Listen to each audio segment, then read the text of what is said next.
La réalité spirituelle existe.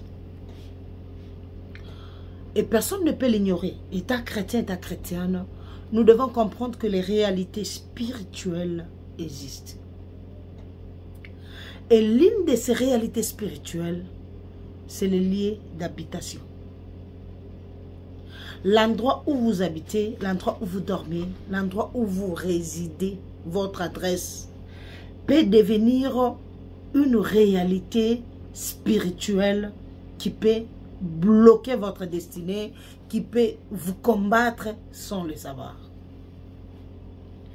Les maisons auxquelles nous habitons ont été construites par des gens que nous ne maîtrisons pas. Les maisons où nous habitons ont une histoire. Je vais essayer de t'expliquer. Et l'histoire de cette maison-là, c'est quoi? Les gens ont habité avant toi. Peut-être que l'histoire de cette maison-là, il y a plusieurs réalités spirituelles qui peuvent peser sur vous. Parce que c'est là auquel vous passez le plus grand moment de votre vie. Vous mangez là-bas, vous vous habillez là-bas, vous vous lavez, vous dormez là et vous vous réveillez chaque jour dans cette maison. Apprenez à faire des services spirituels avant de résider dans une maison parce que vous ne maîtrisez pas l'histoire réelle de cette maison-là. Toute maison que vous voyez a une histoire physique, a une histoire aussi spirituelle.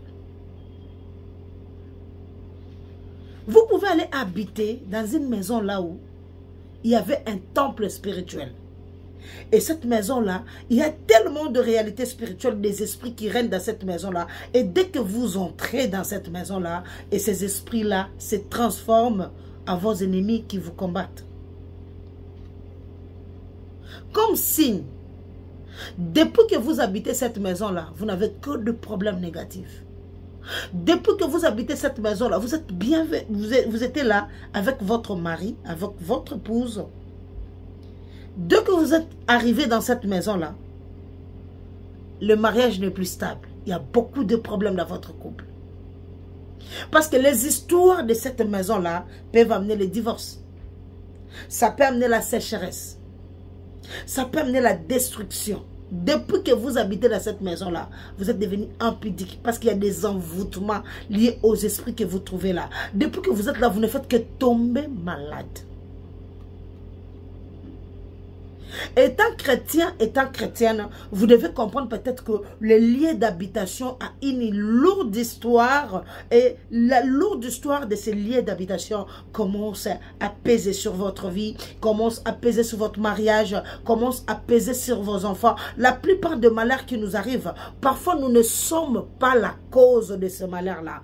Parfois, ce n'est même pas les liens familiaux qui pèsent sur nous, mais peut-être les réalités que nous avons trouvées sur le lieu d'habitation, les réalités que nous avons trouvées dans les quartiers où nous habitons, les réalités spirituelles que nous avons trouvées dans un pays. Vous partez habiter dans un pays, dès que vous descendez dans l'avion, déclarez des paroles sur le sol de ces pays-là, parce qu'il y a des esprits qui contrôlent l'endroit où vous allez. Beaucoup de gens ignorent. Aujourd'hui, vous priez pour les liens familiaux, c'est bien. Aujourd'hui, vous priez sur le parcours de votre vie, c'est bien.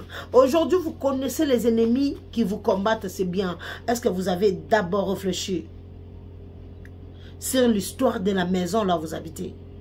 Vous avez réfléchi sur l'histoire de la ville là où vous habitez? Est-ce que vous avez réfléchi? Cela aussi peut être un malheur pour vous. Cela peut aussi attirer parfois un malheur sur vous. Cela peut attirer aussi des combats solides et énormes. Parce que si vous ne connaissez pas réellement d'où provient les combats de votre vie, si vous ne connaissez pas la source de vos problèmes, les problèmes vont s'accumuler et vous pouvez vous dire vous-même que comment je prie, je n'ai pas de solution. Comment je cherche Dieu, je ne vois rien. C'est parce que tu ne sais pas comment canaliser les combats que tu as, le problème que tu as. Depuis que tu habites cette maison-là, la maladie ne part pas. Un mois tu es à l'hôpital, un mois à la maison. Depuis que tu habites ces quartiers-là, ta vie ne marche pas. Est-ce que tu as eu le temps de faire le prière, le service dans la maison, pardon, là où tu habites? Il y a des gens, quand ils déménagent, il y a des personnes, quand elles déménagent, elles partent comme si rien n'était. Malgré qu'ils sont chrétiens, ils ne prient pas pour la maison, ils ne font pas les services spirituels sur la maison. Ils viennent entre eux comme ça. Peut-être aujourd'hui, les problèmes de papier ne marchent pas chez toi. Parce que là où tu habites, l'endroit là où tu habites, est-ce que tu as maîtrisé les esprits qui contrôlent cette maison-là? Et retiens, je répète, toute maison a une histoire. Toute maison a une histoire. Toute maison où nous habitons a une histoire. Et l'histoire de cette maison-là peut peser sur notre destinée. L'histoire de cette maison-là peut peser sur le parcours de notre vie. L'histoire de cette maison-là, ça peut peser sur ce que nous sommes en train de faire. J'ai vu beaucoup de chrétiens se plaindre. Depuis un certain temps, je n'arrive plus, mon business ne marche plus. Mais là où tu as mis tes affaires, là où tu as commencé à mettre tes business, les liens d'habitation de tes affaires, est-ce que tu as eu le temps de faire les services spirituels sur ça? Et même si tu fais ces services spirituels, est-ce que tu avais choisi la bonne personne? Est-ce que tu as prié que le Saint-Esprit t'oriente, que tu choisisses la bonne personne? C'est là où se trouvent aussi les problèmes. Parce qu'il y a des faux, il y a aussi des vrais. Il y a des faux, il y a aussi des vrais. Il y a des personnes qui ne maîtrisent pas les choses spirituelles. Mais il te dira non, voici, je vais faire ceci, je vais faire le... Priez toujours que l'Esprit de Dieu vous oriente. Le problème, ce n'est pas habiter dans une mauvaise maison, parce que toute maison a une histoire. Le problème, c'est savoir faire les services spirituels pour combattre les choses qui étaient avant toi, pour changer l'histoire de cette maison-là. Parce que tu ne peux pas dormir là où il y a des esprits méchants. Tu ne peux pas résider avec les esprits qui contrôlent ta vie sans que tu le saches. Commence à observer, depuis que tu es dans cette maison-là, la vie de tes enfants a changé.